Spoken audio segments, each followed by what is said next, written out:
there were definitely a lot of components that I had to piece together.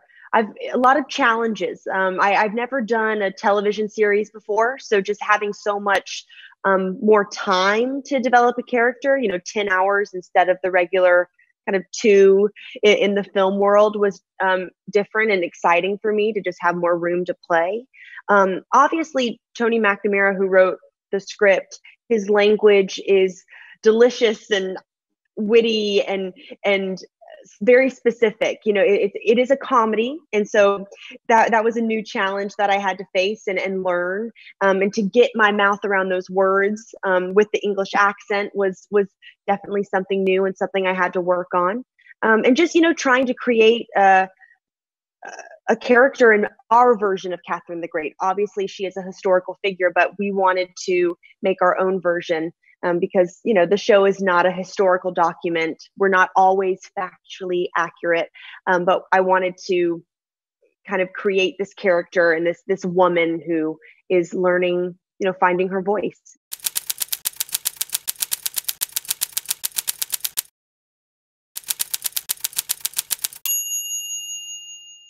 Gosh, I think the mix of history and the modernity of the show is something that Tony does so well. Obviously, he wrote The Favorite, and that has a very specific tone, and they're they're quite similar.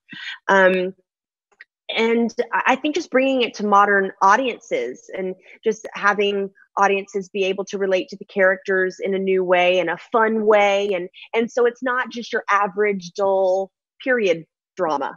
Sometimes to me those are kind of boring, like not so fun to watch. So I think that we wanted to do justice to Catherine the Great and the young Catherine the Great and her vibrancy, and kind of create this fantastical world of escapism that people can enjoy, and have a lot of fun with it. But also it hits a lot of emotional chords too. So the themes are very relevant, but we get to tell it, in a fun way.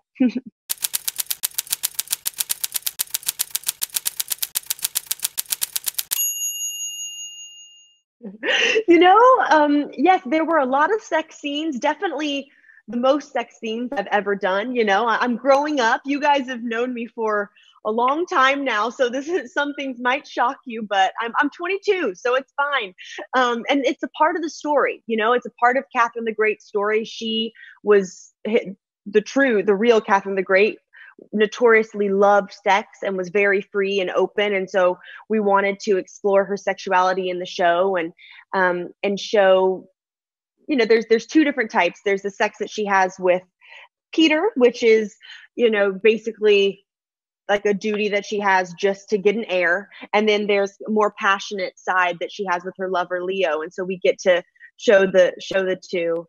And honestly, they were fun. The scenes with Nick were quite funny because we would just laugh and laugh. We just the outrageous things we had to do, and we were like, let's keep it together, because he was saying a lot of crazy lines of dialogue that would make me giggle.